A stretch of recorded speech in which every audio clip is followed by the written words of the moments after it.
Izin record. Oke, jadi kita mulai saja. Aku coba share screen. Oke, sudah kelihatan ya, teman-teman. Nah, seperti biasa, ya, seperti pertemuan sebelum-sebelumnya, karena ini bersifat free ya, teman-teman ya. Jadi, saya menggunakan platform online, ya, salah satunya itu adalah Withriful. Nah, biasanya juga saya pakai Geeks for Geeks atau pakai Tutorials Point gitu untuk belajar bareng-bareng sama teman-teman sekalian gitu. Nah, tapi nggak usah khawatir karena apa ya, ya walaupun ini bersifat free, tapi teman-teman dikasih keleluasaan juga kalau misalkan ada hal yang mau ditanyakan, ya baik itu di luar ini apa, di luar topik ini maupun yang ada hubungannya akan dijawab sebisa saya yang saya bisa ya. Tapi kalau misalkan ternyata saya masih belum bisa jawab, mungkin bisa ini ya, bisa dipending dulu atau mungkin nanti saya coba carikan referensi terlebih dahulu seperti itu. Nah, sebelum-sebelumnya aku udah sempat jelasin perkenalan tentang apa sih bahasa pemrograman Python itu, terus digunakan buat apa aja, terus ada sintaks apa aja gitu, udah berjalan sampai beberapa minggu ya sebelum-sebelumnya.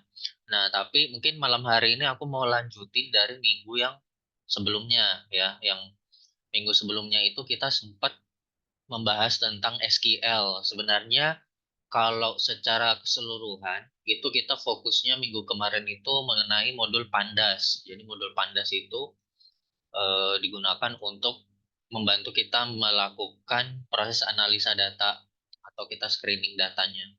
Nah, jadi ini sedikit overview aja ya teman-teman ya. Jadi nggak aku bahas secara detail, tapi paling cuman ininya aja, apa garis besarnya aja. Nah, jadi Pandas itu library Python itu digunakan untuk analisa data. Analisa data itu ada apa aja sih gitu. Analisa data itu ya sebelum kita analisa kita harus tahu bagaimana cara kita memodelkan datanya. Nah, sebelum kita memodelkan datanya, kita harus bisa apa ya, membaca datanya dulu gitu. Baca datanya gimana? Yaitu dari beberapa sumber. Ada JSV, ada JSON, kemudian ada data ya entah itu apa TXT formatnya, entah itu apa ya berbentuk files gitu. Kemudian dari dalam files dari bentuk apa data dalam sebuah folder itu nanti kita list, kemudian kita apa ya kita analisis gitu. Misalkan bentuknya gambar, nah itu gambar itu kita bisa ambil datanya gitu, mulai dari size dan sebagainya gitu. Nah, salah satunya adalah dengan cara kita nge-read file CSV. Nah, CSV ini bentuknya seperti apa? Nah, bentuknya itu kayak Excel ya. Excel yang dimana tuh nanti di dalamnya itu ada table, ada kolom, kemudian ada banyak baris-baris seperti itu.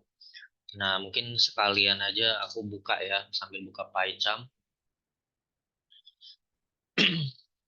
Nah, jadi nanti melalui data yang sudah kita ambil, ya, yang sudah kita baca ya, maksudnya ya, baca dari file CSV itu nanti kita bisa olah, kita analisa, gitu. Nah, ini contohnya, aku mencoba untuk ini ya, connect ke database ya, kalau yang ini. Oke, ini aku close dulu, masih loading. Nah, nanti apa dari data-data yang berasal dari database tersebut juga kita bisa mengeluarkan atau kita bisa apa ya visualisasikan data tersebut gitu menggunakan Pandas sebenarnya.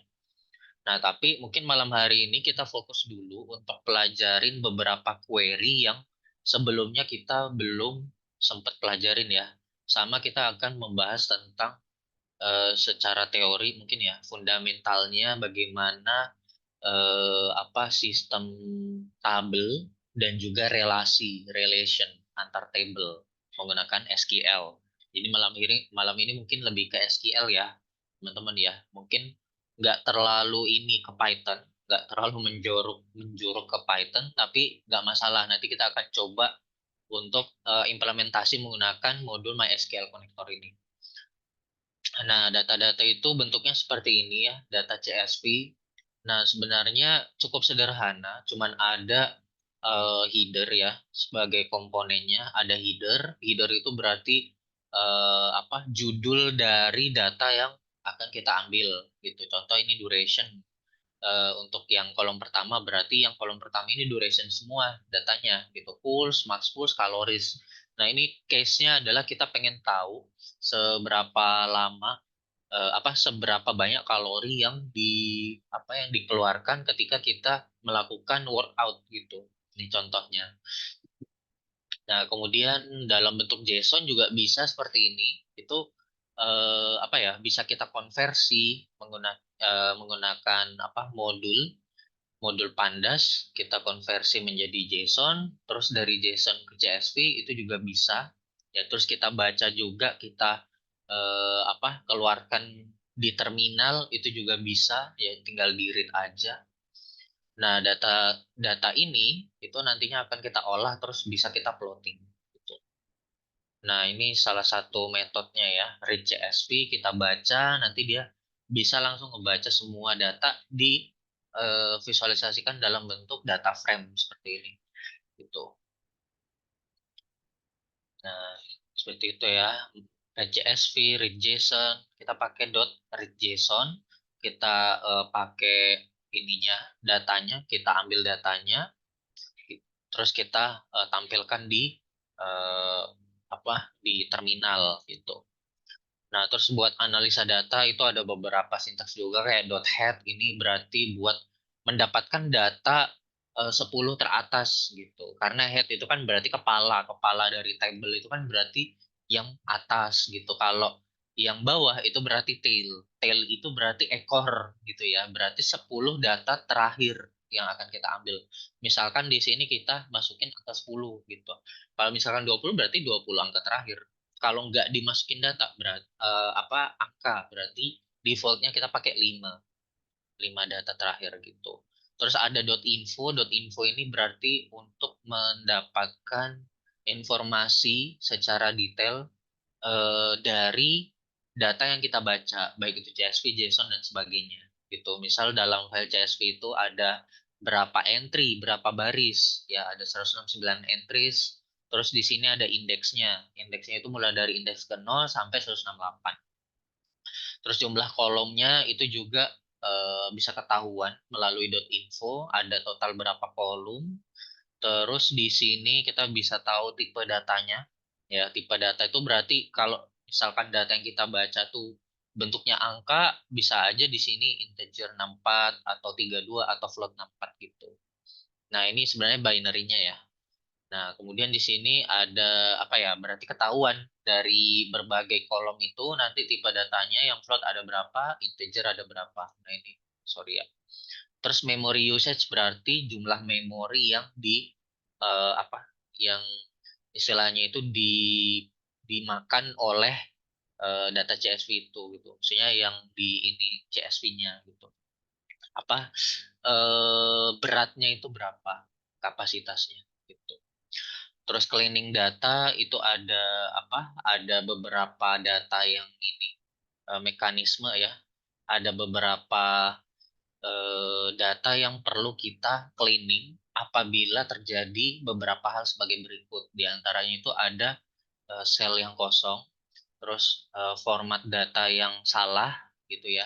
Terus ada data yang salah gitu ya, bukan format tapi emang salah data gitu isinya, sama duplikat data. Kalau duplikat data itu berarti double, datanya double-double. Nah, empty cell itu berarti ada kolom yang kosong. Contoh kayak ini none, not a number, none, none. Ini berarti kosong. Itu datanya kosong. Terus wrong format itu berarti misalkan di sini tanggal semua. Nah, tapi ternyata ada format yang integer gitu. Di sini angka sendiri. Nah, itu adalah salah satu format yang salah gitu. Wrong data itu misalkan di sini isinya durasi kalau kita perhatiin ini ada 60, 45. Nah, di sini ada 450 sendiri gitu. Nah, kemungkinan besar ini adalah suatu data yang unik yang memiliki data yang salah gitu di baris 7 ini gitu dengan indeks 7 ya. Terus duplikat, duplikat itu contoh misal ini di tanggal 12 ya, kalau teman-teman lihat itu datanya sama persis. Nah, kemungkinan ini nggak valid. Nah, hal yang perlu kita lakukan selanjutnya adalah ada dua. Kita memperbaiki data ini supaya isinya itu sesuai dengan apa apa ya, dengan ekspektasi kita, atau datanya salah satunya kita hapus. Nah, itu ada dua cara, tergantung nanti case-nya seperti apa gitu. Nah, seperti itu ya, itu overview dikit, terus ada korelasi, itu berarti kita mau mengetahui hubungan antar kolom ya. Kalau -1 itu berarti dia berkorelasi tapi korelasinya negatif ya.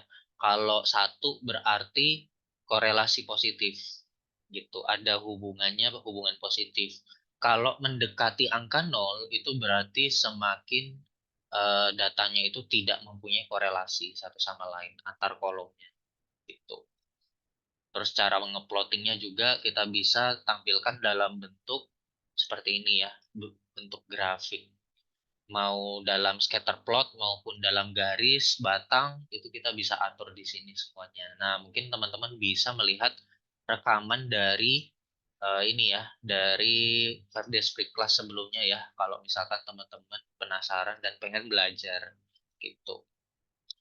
Nah, malam hari ini kita akan coba melanjutkan lagi mengenai MySQL, tapi mungkin aku fokusnya di fundamental ini ya, fundamental relation dulu antar table sama join ya.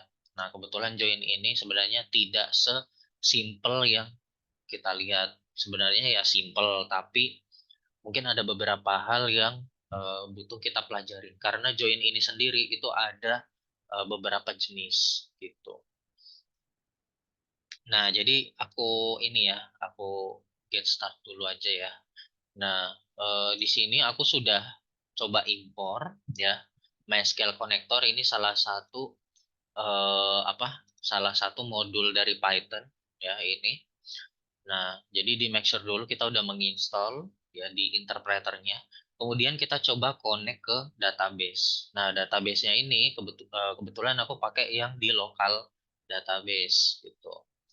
Nah, di sini kita masukin otoritas kita. Di sini ada user, usernya aku masukin root, passwordnya kosong aja, dan database-nya yang aku pakai adalah Edward. Jadi aku coba nyalakan dulu web servernya. Nah, jadi di sini pakai SAMPP ya. SAMPP di sini udah integrate sama MySQL. Jadi kita bisa membuka RDBMS-nya, PHP-MyAdmin-nya itu langsung di browsernya gitu.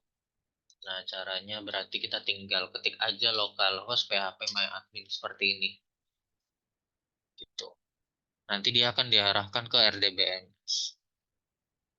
Nah, kebetulan di sini aku udah bikin apa ya, beberapa sintaks tambahan juga. Yang dimana tuh ada kursor. Ya, kursor ini berarti untuk mengarahkan atau memberikan tanda ya, penanda state kita itu lagi di mana gitu, habis melakukan update, nge-query apa gitu dan sebagainya, yang dimana my cursor ini bisa kita gunakan untuk melakukan query dan sebagainya gitu. Nah, di sini aku mengeksekusi query ya, ini contohnya. Nah, query-nya ini tuh sama persis kayak SQL biasa sebenarnya. Jadi kita tinggal nge-query pakai sintaks SQL gitu. Nah, nanti kita akan pelajari. Nah, ini ya RDBMS-nya. Kebetulan kemarin aku udah membuat database di sini namanya Edward. Kalau kita buka di database-nya, di sini udah ada table user. Nah, di table user ini aku udah bikin beberapa kolom, ada 4 ya, ada user ID, username, email, sama phone number. Terus ada beberapa data di sini. Nah, bagaimana aku membuat database ini, kolom-kolom yang ada di dalamnya, serta data-data di dalamnya, itu sudah aku jelasin di hari kelima Five Days Free Class minggu kemarin. Jadi nanti bisa dibuka aja untuk ininya, apa ditonton aja untuk videonya. Jadi kita akan coba membahas fundamental tentang relation database dulu. Oke. Jadi kita balik ke sini ke Withriful, terus aku buka SQL. Nah, mungkin di sini aku akan bahas tentang ini ya, primary key sama foreign key dulu. Oke, untuk yang sebelum-sebelumnya itu nanti mungkin di pertemuan selanjutnya akan kita bahas gitu. Nah, jadi di dalam pembuatan table itu masing-masing table itu ada namanya primary key ya, SQL primary key constraint. Nah, primary key constraint uniquely identifies each record in a table ya. Yang diartikan berarti primary key itu bersifat unik ya.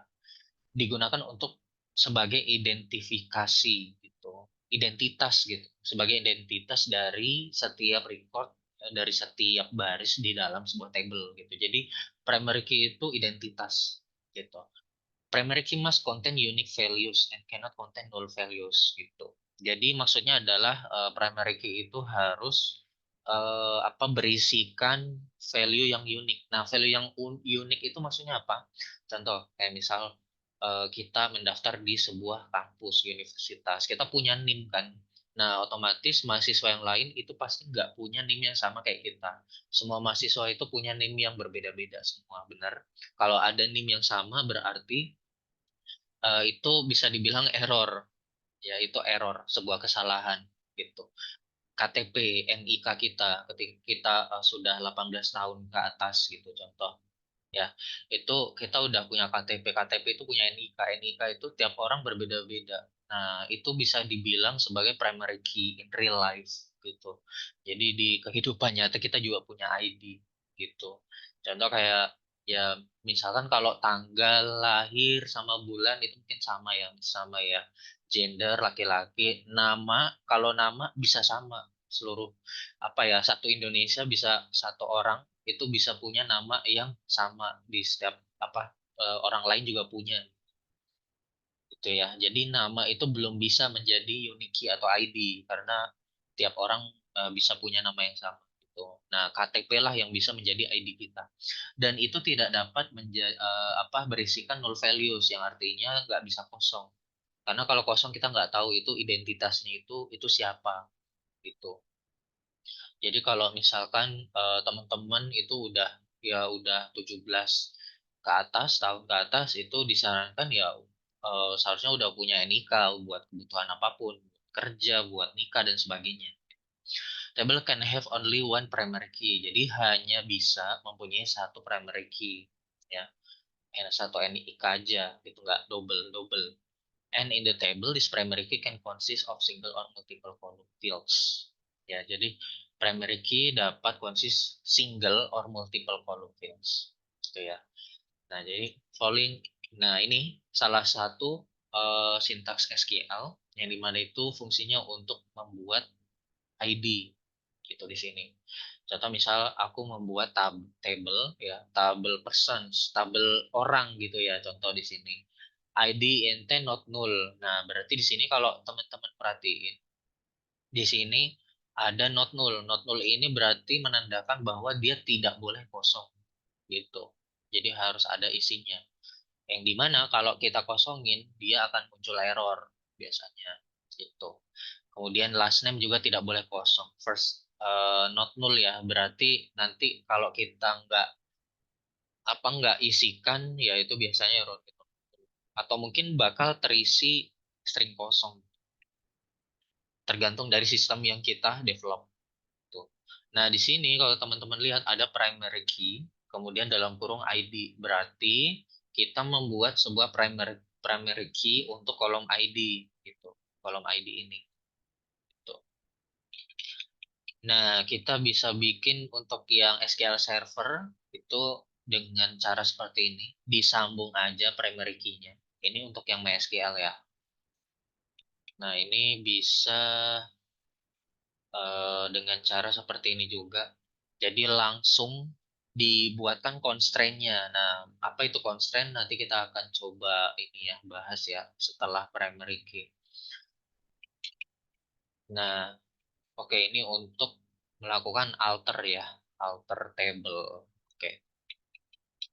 Nah, kebetulan minggu kemarin itu aku udah membuatkan tabel seperti ini. Nah, kalau kita lihat secara struktur, itu strukturnya seperti ini. Nah, Tipe datanya integer untuk user ID, username, email, phone number. Nah, user ID di sini sebenarnya kalau kita perhati karena ada ID-nya, itu berarti maksudnya adalah kita akan menjadikan user ID ini itu sebagai primary key-nya gitu atau identitas dari setiap data yang masuk gitu. Nah, kebetulan di sini itu aku belum membuatkan untuk primary key-nya. Nah, jadi mungkin kita bisa sekalian aja praktekin ya untuk pembuatannya. Nah, untuk pembuatannya mungkin kita bisa pakai ini ya. Oke, kita coba. Nah, pertama-tama mungkin aku coba refresh dulu aja tabelnya. Ya, ini aku hapus. Nah, ini aku coba drop ya. Nah, bagaimana cara kita ngedrop table yang ada di sini? Nah, cara drop table-nya itu kita bisa pakai ini ya. Coba SQL drop table. Nah, kita pakai ini. Drop table, table name. Nah, ini aku coba kopas aja. Nah, kemudian di sini aku bisa langsung SQL terus aku jalankan di sini. Nah, tapi kita bisa juga melakukan drop table itu dengan cara pakai modul MySQL connector yang ada di Python gitu. Nah, jadi aku bisa mengeksekusi drop table di sini. Nah, kita coba ya. Jadi di sini kita tinggal ubah aja datanya jadi drop table di sini aku ganti jadi users. Nah, di sini nggak perlu aku print datanya. Jadi asumsinya adalah ketika ini sudah berhasil jalan, berarti seharusnya dan tidak ada error, berarti seharusnya ini ya sudah berhasil di drop ya tabelnya. Kita coba jalankan langsung di run. Nah, di sini nggak ada pesan apapun. Kita coba refresh. Nah, di sini hasilnya tabelnya kosong, teman-teman gitu. Berarti aku udah berhasil ngedrop table gitu. Jadi kita tinggal mainin query yang SQL aja di sini gitu. Nah, kemudian kita akan coba untuk bikin primary key ya. Nah, primary key-nya itu langsung bikin satu table lagi di sini. Oke. Nah, di sini kita coba untuk bikin ini ya. Primary key, create table person. Nah, bagaimana kalau misalkan kita apa ya ada enter-enternya seperti ini? Ini kan dia nggak satu baris ya, tapi barisnya itu sampai ke bawah-bawah. Nah, di Python itu ada cara yang unik sebenarnya. Jadi kita bisa pakai namanya itu slash, semacam slash gitu ya. Bentar. Nah, kalau teman-teman perhatikan di bagian join ini, itu tuh di sini kita bisa pakai backslash supaya kita bisa menuliskan sintaks sampai ke bawah gitu. Nah, kita akan coba melakukan dengan cara yang sama. Nah, tapi kita tampung dulu ke dalam variabel SQL terlebih dahulu sebelum SQL itu kita eksekusi. Itu ya, kita coba ya. Berarti di sini aku tampung ke dalam SQL dulu. SQL sama dengan, nah coba aku kopas seperti ini.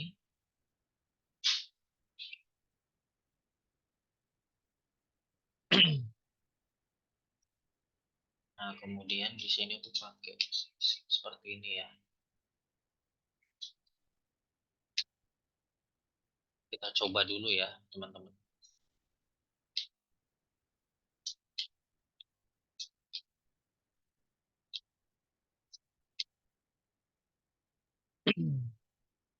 Nah, seperti ntar, oke, kurang rapi ya. Nah, berarti aku membuat table person. Ya, di sini aku ganti jadi users, ID-nya, kemudian last name mau kita samain aja atau beda ya? Mungkin kita samain dengan yang sebelumnya ya. Nah, yang sebelumnya itu berarti user ID namanya ya. User ID, kemudian di sini username, kita pakai huruf kecil semua aja ya. Username, kemudian ada email, ada phone number.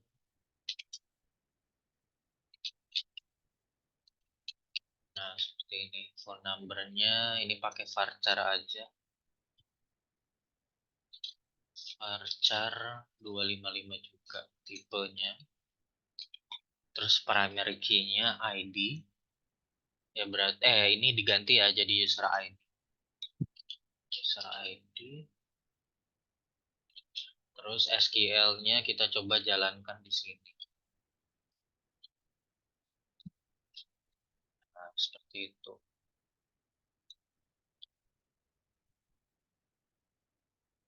Nah, itu untuk create ya, create table. Nanti kita coba lihat outputnya bisa nggak ya. Oke, kalau yang create kebetulan outputnya sepertinya tidak ada contohnya di sini, jadi kita langsung aja. Sini nggak usah pakai commit ya. Coba execute langsung. Oke, kita coba jalankan, klik run. Nah, di sini nggak ada error ya. Jadi dia langsung kosongan outputnya. Kita coba refresh. Nah, di sini udah berhasil kita buat tabelnya menggunakan MySQL Connector. Nah, di sini jadi user ID sampai phone number ada 4 kolom. Kita lihat strukturnya. Di sini teman-teman kalau lihat ada tanda logo kunci warna kuning yang menandakan dia itu berarti primary key-nya gitu. Berarti ini identitasnya, ibaratnya itu ini adalah KTP-nya. Nah, di sini itu biasanya udah auto increment sebenarnya setiap kita memasukkan data. Nah, cuman auto increment itu harus kita masukkan juga di apa ya sebagai sintaks bagaimana kita memasukkan bagaimana kita menandakan ID itu adalah sebuah primary key gitu. Nah, jadi ada namanya auto increment ya. Nah, jadi auto increment itu apa? Nah, sini namanya auto increment field.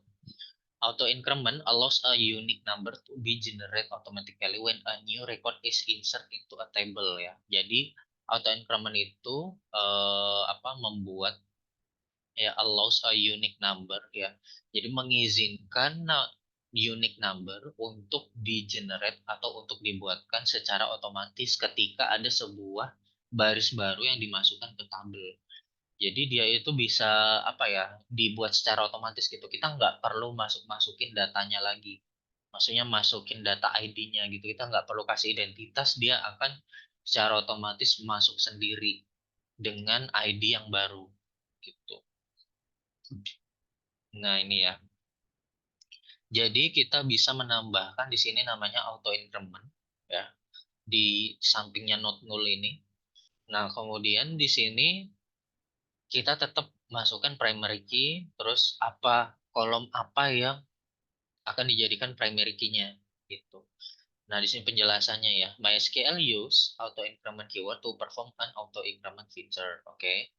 By default the starting value for auto increment is 1 ya. Jadi nilai awalnya itu adalah satu ke satu it will increment by 1 for each new record. Jadi setiap ada pemasukan data di dalam database ya dalam table tersebut itu akan bertambah angka satu gitu. Jadi ininya person ID-nya yang ada di sini itu kita udah nggak perlu masukin lagi tuh karena udah urut dari angka satu dulu untuk data pertama, nanti angka kedua untuk data kedua, ketiga, keempat, kelima dan seterusnya gitu. Jadi dia akan dibuatkan secara otomatis. Nah, kalau misal kita mau mengatur itu sekuensnya itu dari angka berapa, kita bisa pakai auto increment sebenarnya 100. Berarti dimulainya dari angka 100 gitu. Nah, kebetulan auto increment-nya kan aku belum buatkan ya di sini ya. Nah, jadi kita akan coba untuk coba klik tombol change di sini. Nah, di sini sebenarnya ada namanya apa ya settingannya. Di sini AI. AI ini berarti auto increment sebenarnya. Nah, cuman di sini kan belum checklist ya. Nah, di sini masih kosong. Nah, kita nggak akan coba buatkan auto incrementnya di sini. Tapi kita akan coba di sini ya. Nah, caranya gimana? Sedangkan datanya tabelnya itu secara struktur kan udah terbuat seperti ini.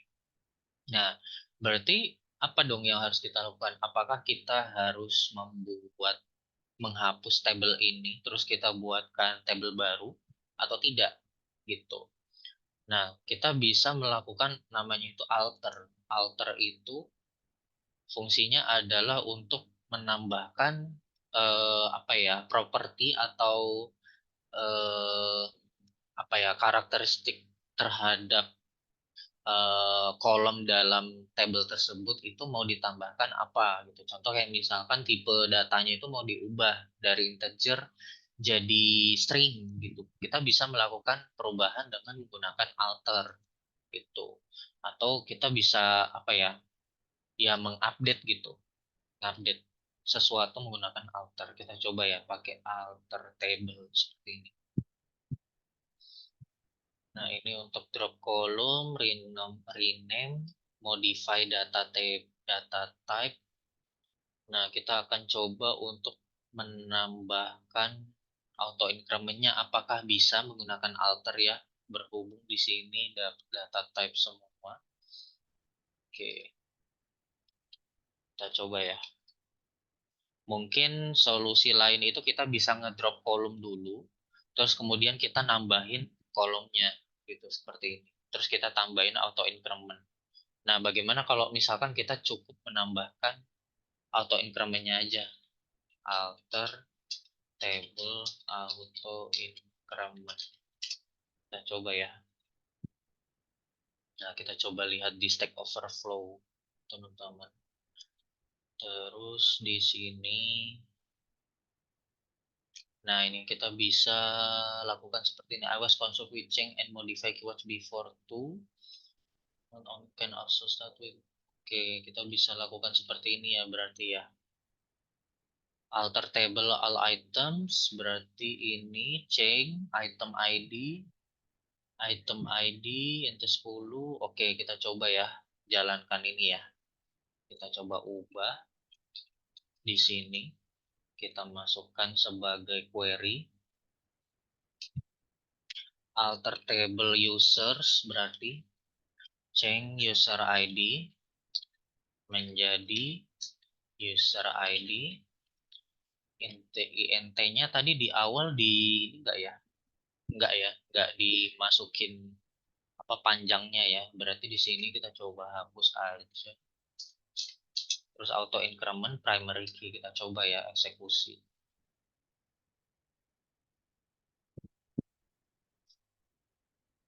Oke, di sini ada error. Change user ID enter auto key. Multiple primary key define. Oke, ini enggak berhasil. Kita coba lihat dulu. Item ID NT5 auto increment. Ini coba ya kita tambahkan INT-nya 10 gitu. Coba run. Oke, masih error. Nah, berarti kita akan coba untuk drop kolomnya dulu ya. Tapi kalau di drop kolom kayaknya memang apa ya agak sulit. Don't allow deleting a column. Some database system don't allow deleting a column. Jadi beberapa database system tidak memperbolehkan untuk menghapus kolom. Nah, jadi kita akan coba hapus kolom user ID-nya. Pakai alter table, table name, drop column, column name ya. Kita coba. Nah, ini kita pakai satu baris aja. Alter table users. Bener ya namanya users ya atau beda? Bener users. Drop column user ID. Kita coba ya. Coba jalanin. Oke, udah berhasil. Nah, di sini user ID-nya udah terhapus. Terus kita coba untuk create ya. Create column berarti bisa tambah add column. Nah, ini contohnya berarti kita bisa menuliskan seperti yang tadi. Kita coba ya, kalau emang nggak berhasil berarti bikin table baru aja. Mumpung datanya belum diisi. Di sini users, add column name, berarti user ID, tipe datanya INT, terus tadi apa? Auto increment ya. Increment seperti ini.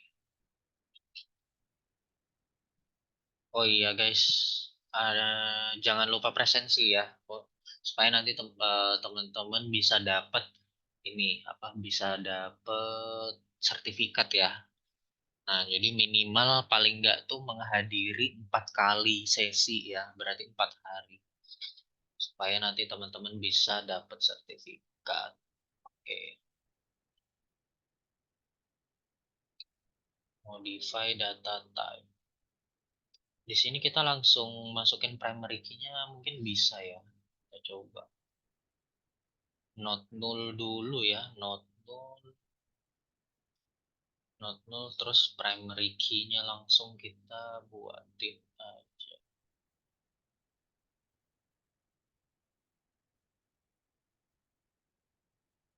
Add primary key di sini buat alternya ada add primary key-nya ya. Kita tambahin not null di sini ya. Not, not null. Ini ya.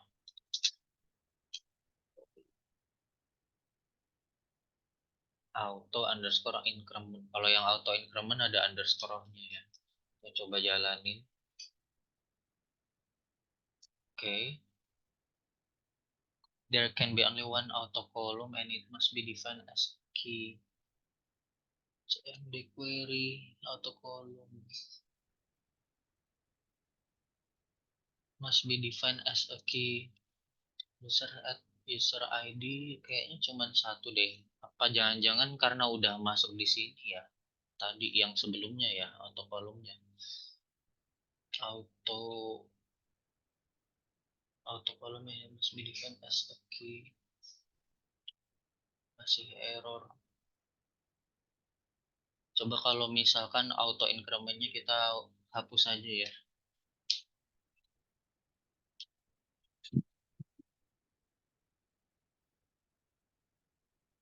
Kalau auto incrementnya dihapus, terus kita coba buatkan dari sini ya, dari apa namanya, dari alter. Kita coba tambahkan alter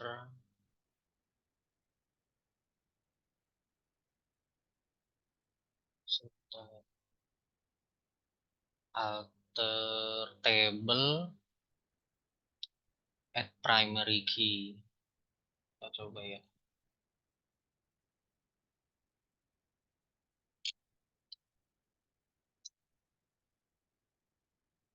Dari primary key ya tadi ya.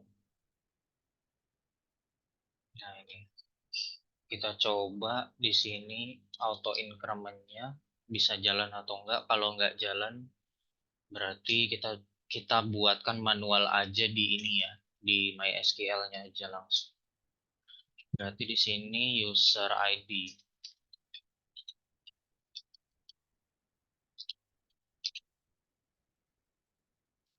Terus di sini ganti jadi users. Coba run. Sorry. Ya sama aja sih. Run. Oke, di sini ada error. Multiple primary key defined. Tadi udah ya berarti ya, udah terbuat ya, karena aku masukin primary key ya. Oh iya bener. Udah ya, jadi kita nggak perlu alter lagi, sorry. Nah, di sini udah masuk. Nah, kemudian di sini aku coba buat eh, checklist ya, auto incrementnya ya. Nah, di sini aku checklist terus aku save. Nah, jadi ketika kita masukin data ke dalam sini, itu kita nggak perlu masukin user ID lagi karena user ID itu udah secara otomatis gitu. Nah, kita coba sekarang masukin beberapa data ya, beberapa data ke dalam table user ini. Misalkan kita masukin 5. Nah, bagaimana caranya? Nanti kita bisa pakai MySQL insert. Nah, kita coba yang ini ya, insert secara ini ya, banyak datanya gitu. Gunakan list gitu. Ini aku coba kopas sini. Ini aku ubah aja ya. Sorry. Nah, di sini berarti ganti users. Nah, di users itu berarti ada username, email, phone number. Berarti di sini aku cukup masukin 3 aja ya. Terus di sini persen S-nya aku tambahin. Jadi ada 3. Nah, di sini kita mau masukin 5 data. Berarti cuman segini aja ya. Nah, segini kita akan coba masukin yang pertama username. Seperti biasa, aku mulai dari alfabet dulu. Biasanya nggak ambil dari nama-nama yang lain. Biasanya Andi, emailnya andi@gmail.com. Kemudian phone numbernya di sini. Biasanya aku ngasal aja ya. Contoh aja guys, mohon maaf. Terus di sini Budi, namanya dulu aja ya semua ya. Berarti jika eh, Delta sama Erika gitu. Erika. Ini Budi @gmail.com. Sini cika@gmail.com. Delta gmail.com sama Erika gmail.com. Nomornya nomornya random aja. Ya udah nomornya anggap aja kayak sama ya, nggak apa-apa ya.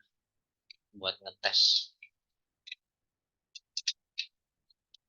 Nah ini insert into user, aku cuman masukin 3 ini aja ya. Kita coba apakah berhasil. Terus di sini kita apa ya, pakai metode namanya execute many. Execute many ini berarti kita akan mengeksekusi banyak data di sini. Sebenarnya insert into-nya itu sampai beberapa kali di sini ya. Ada insert into yang Andi berarti itu yang pertama, kedua sampai 5 kali. Terus koma val berarti value-nya itu akan masuk di sini secara eh, urut sesuai dengan urutan ini berarti seharusnya.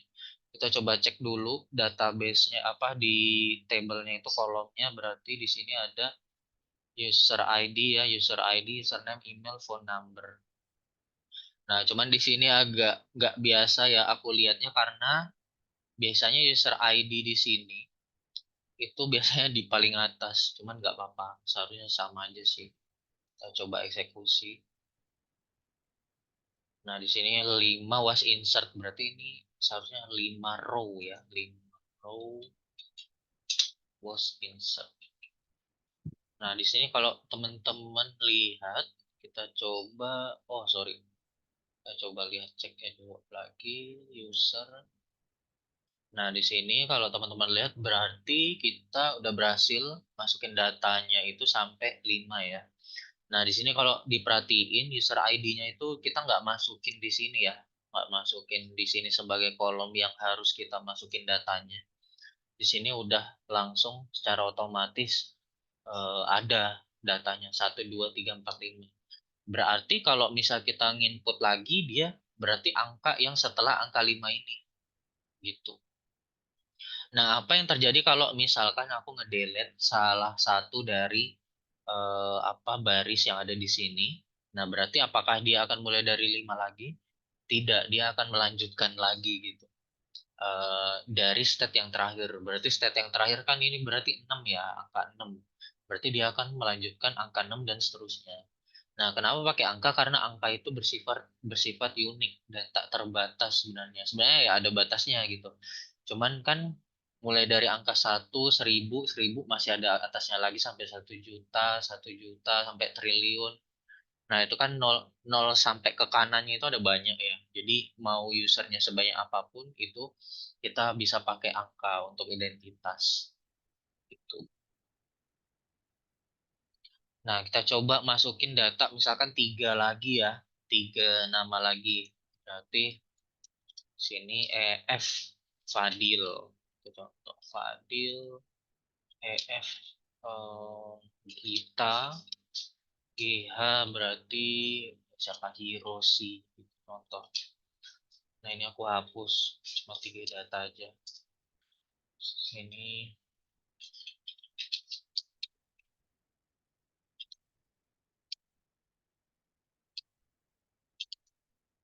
Nah, ini contoh 3 data. Kita coba execute lagi. 3 row as insert. Oke, nambah datanya. Nah, sekarang kita coba delete ya. Delete-nya itu misalkan yang paling terakhir. Berarti Hiroshi. Aku delete. Nah, kalau untuk mendelete itu, ini aku komen aja. Contoh ya.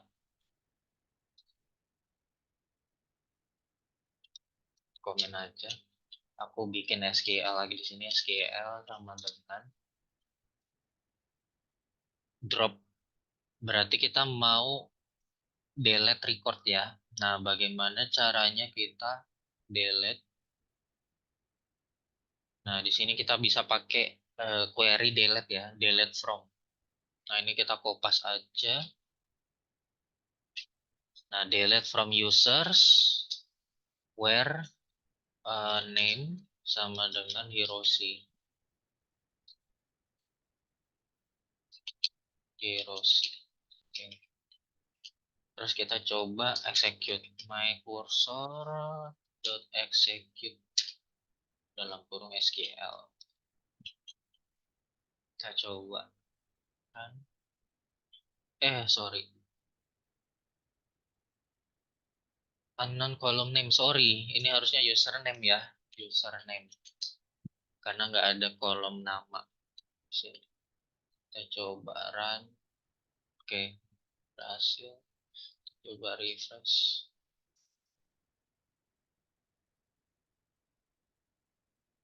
Kok nggak kehapus? Coba ya.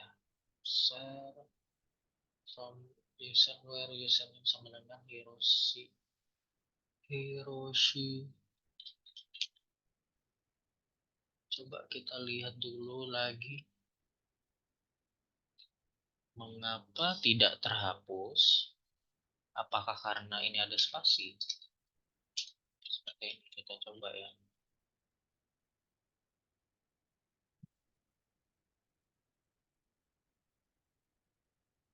Hmm? Kenapa tidak terhapus ya? Ada yang tahu, teman-teman? Username Hiroshi. Kita coba lihat lagi dari sini. Oh, komitnya belum. Sorry, harus ada komit ya. Astagfirullahaladzim. Mohon maaf. Ya, ya, tambahin komit. Nah, di sini udah berhasil ke delete, harusnya udah berhasil.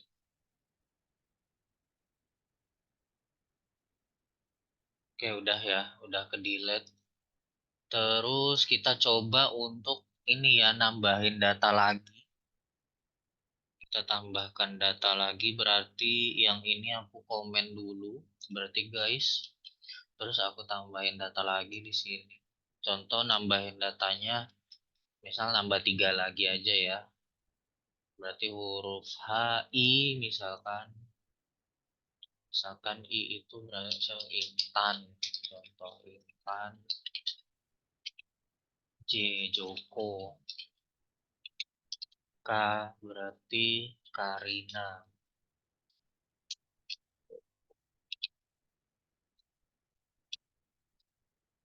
Kita coba lagi. Iya, komitnya lupa tadi. Sorry guys. Nah, ini udah berhasil nambah, kita refresh. Nah, mulainya dari 9 dari state terakhir, guys. Tuh, karena yang 8 udah kehapus. Nah, gimana kok mulainya dari 9, yang 8 kan udah kehapus? Iya, soalnya yang apa ya, ya dia ngambilnya dari kondisi terakhir gitu. Dia incrementnya itu dari kondisi terakhir. Kondisi terakhir berarti 9, walaupun yang 8 kehapus. Apakah ada peluang kita bisa mendapatkan angka 8 lagi gitu? Bisa aja, tapi nanti kita harus atur dulu ininya apa posisinya gitu. Posisinya diatur balik lagi ke 8. Tapi nanti kalau misal udah di inside angka 8, dia kan bakal increment ke angka 9 lagi. Nanti akan potensial untuk error. Nah, berarti kalau secara sistem sebenarnya itu apa ya, tidak menjadi masalah kalau misal kita apa ya, menghapus salah satu kolom terus incrementnya itu nambah-nambah terus gitu. Itu nggak menjadi masalah karena akan terus mendapatkan angka yang unik gitu. Sama untuk menghindari adanya duplikat data, apa duplikat ID gitu, karena syarat dari ID ini itu kan nggak boleh ada yang sama. Berarti angka 9 itu harusnya di skip gitu. Nah gitu ya, itu tidak menjadi masalah. Nah, plot twistnya lagi sebenarnya yang paling bagus secara konsepnya kita membuat database adalah ketika kita menghapus data, itu kita nggak benar-benar ngapus dari database ini. Jadi sebenarnya delete ini itu tuh jangan kita pakai. Nah, terus kalau nggak dipakai gimana dong? Nah, cara yang paling bagus untuk menghapus, jadi hapus itu ada namanya soft delete sama hard delete. Kalau hard delete itu berarti kita menghapus langsung di sini gitu. Benar-benar hilang di telan bumi gitu datanya, contoh ya. Nah, terus kalau soft delete itu berarti datanya itu masih ada di sini sebenarnya. Cuman yang berubah adalah kondisinya. Nah, kondisi yang dimaksud itu apa? Kondisi yang dimaksud adalah ada salah satu kolom di sini yang dimana itu dijadikan apa ya, sebagai kolom kondisi gitu. Contoh kayak misalkan kita punya kolom aktif. Nah, satu kolom aktif itu tuh isinya adalah eh, apakah dia itu satu satu baris ini itu aktif atau tidak. Misal kalau aktif berarti satu, kalau tidak aktif berarti nol. Nah, itu fungsi dari kolom aktif itu adalah untuk untuk ini menjadikan satu baris itu aktif atau tidak. Kalau tidak aktif, kita asumsikan bahwa satu baris itu berarti terhapus datanya. Kalau aktif berarti tidak terhapus, datanya itu ada secara sistem. Nah, apa kelebihannya kalau kita nambahin data apa kolom tersebut? Kita pakai soft delete. Kelebihannya adalah kita bisa men-tracking data apa yang baru saja kita hapus. Terus kelebihan lain kita bisa nge-rollback lagi gitu. Maksudnya kita bisa mengembalikan data yang dianggap sudah dihapus tadi dengan cara apa? Dengan cara kita update satu kolom tersebut menjadi datanya dari tidak aktif menjadi aktif gitu. Nah, bagaimana cara update-nya? Caranya sudah saya jelaskan di minggu sebelumnya, yaitu dengan cara pakai update ini. Tinggal pakai update aja. Kita tinggal update, terus di sini nama apa, nama table set, nama kolomnya itu misalkan di sini aktif dari 0 menjadi 1 atau dari 1 menjadi 0. Nah, itu adalah mekanisme untuk menghapus data. Hapus dari mana? Orang itu cuma ngupdate kolom kok. Iya betul, itu sebenarnya cuma ngupdate kolom aja. Nah, tetapi sebenarnya kita bisa menautkan satu kolom tersebut itu untuk melakukan proses fetching data atau query gitu. Nah, bagaimana maksudnya tuh? Nah, yang query yang dimaksud adalah ketika kita mau mendapatkan data ini, itu kan kita bisa pakai select ya. Nah, pakai select yang ada di sini. Contoh ya, pakai select yang mana ya, ini nih. Nah, kita bisa pakai select ini. Nah, kita bisa tambahkan where. Nah, ini contoh aku select ya. select semuanya. Ini aku komen lagi. Terus aku coba select di sini. Select all from users. Aku fetch all. Terus aku print. Nah, dia akan nampilin semua, guys. Gitu. Nah, di sini aku bisa dapetin nama, nama dan sebagainya. Nah, sebenarnya aku bisa apa ya, nampilin, asumsikan aku punya kolom baru, kolom aktif dan kolom aktif tadi gitu. Nah, salah satu barisnya itu mempunyai data apa ya, salah satu barisnya itu aktifnya itu nol. Berarti aku bisa tambahin where di sini.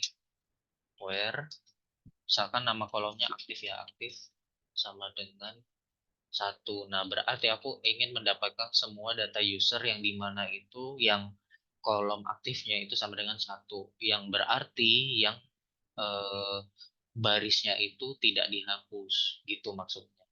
Nah, itu sebenarnya cuman cuman perumpamaan aja. Aktif itu berarti sudah apa, datanya masih ada di table. Kalau not aktif ya, kalau misalkan nol, ya aktifnya itu nol, berarti itu diasumsikan sebagai data yang sudah terhapus gitu. Berarti kita akan menautkan where aktif sama dengan satu ini dimanapun kita melakukan query gitu.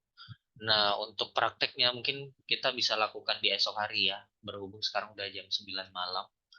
Jadi mungkin sampai situ aja untuk five days free class pada malam hari ini. Dari teman-teman mungkin ada yang mau ditanyakan terlebih dahulu sampai sejauh ini. Kita belum sempat masuk join. Jadi kalau misalkan sempat masuk join di esok hari aja ya, teman. Oke. Ada yang mau ditanyakan dulu mungkin dari Ellen, Hendra, Lela, Lisna, Nurul, peserta Royani, Sermila, Zulfa, dari materi yang aku sampaikan. Apakah ada yang mau ditanyakan dulu? Kalau tidak ada, udah solve, nggak ada. Aku hitung mundur dari 5, 5, 4, 3, 2, 1. Oke, kalau nggak ada pertanyaan lagi, kalau begitu aku ucapin terima kasih banyak buat teman-teman sekalian karena sudah hadir pada malam hari ini.